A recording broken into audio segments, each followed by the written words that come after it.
Good morning, this is Mark Lingerman, your host and guide for the Bible in a Year Challenge. Each day you will be a part of igniting a fire for God's Word around the country. You are joining people from 46 different states who have taken the challenge to read the entire Bible this year. There are two important factors to understand the book of Genesis. The first is the reason for the writing of the book.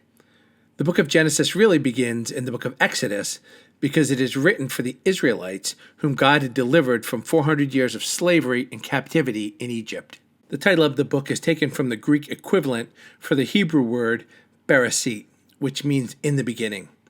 Genesis is telling the Exodus generation of Hebrews about the beginnings of their history.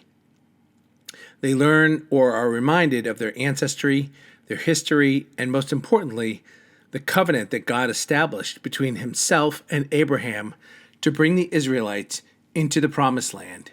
Israel learned about the creation of the universe, and particularly man. They learned of God's desire to have a relationship with them, and that man had severed that relationship with God through rebellion in the Garden of Eden.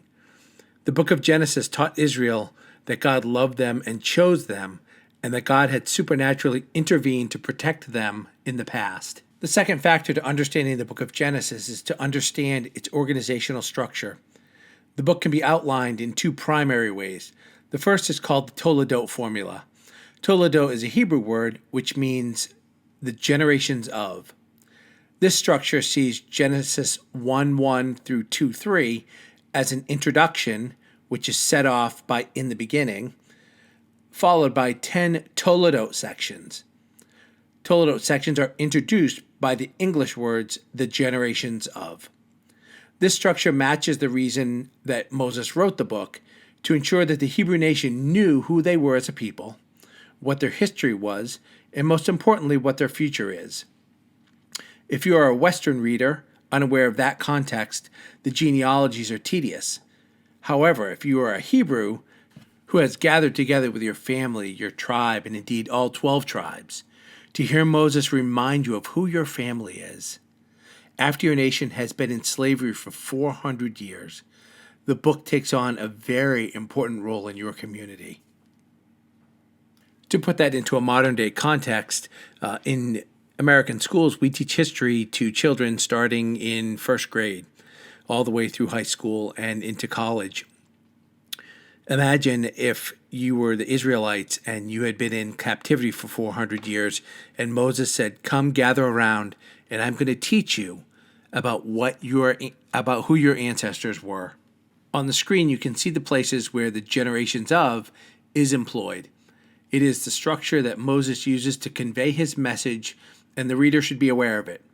The 5 books that Moses wrote, Genesis, Exodus, Leviticus, Numbers, and Deuteronomy, all contribute to establishing the culture and worship patterns of the newly freed Israelites. The second way to structure an outline of the book is to view chapters 1 through 11 as a unit and chapters 12 through 50 as a unit. This structure divides Genesis by broad topic. Genesis 1 through 11 are referred to as primeval history.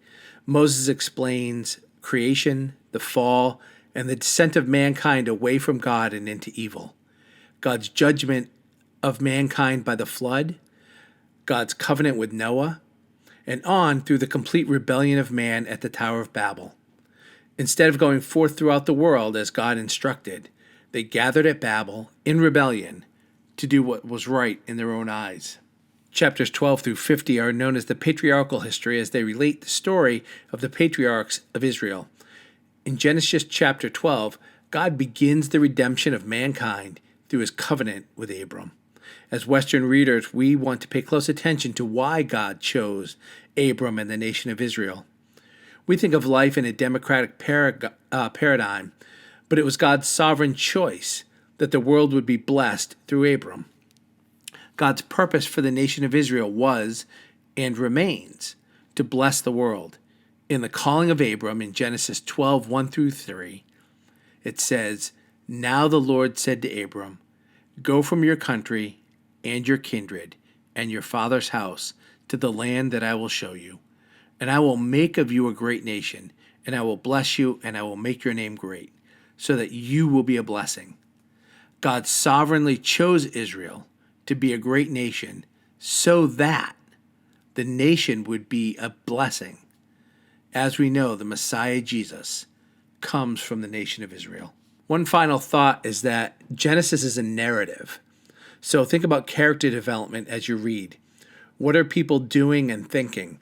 How do they interact with each other and with God? There are so many interesting topics and discussions about the book of Genesis, so please feel free to post questions on my Facebook page. I specifically did not touch on things like creation because the purpose of this video is to give you enough of an overview to understand the book of Genesis is written to the nation of Israel after they had been delivered from Egypt, and that it contains the history that they needed to know to understand who they are and to prepare and encourage them to go into the promised land. I'm grateful to have the opportunity to partner with you as we read through the entire Bible this year.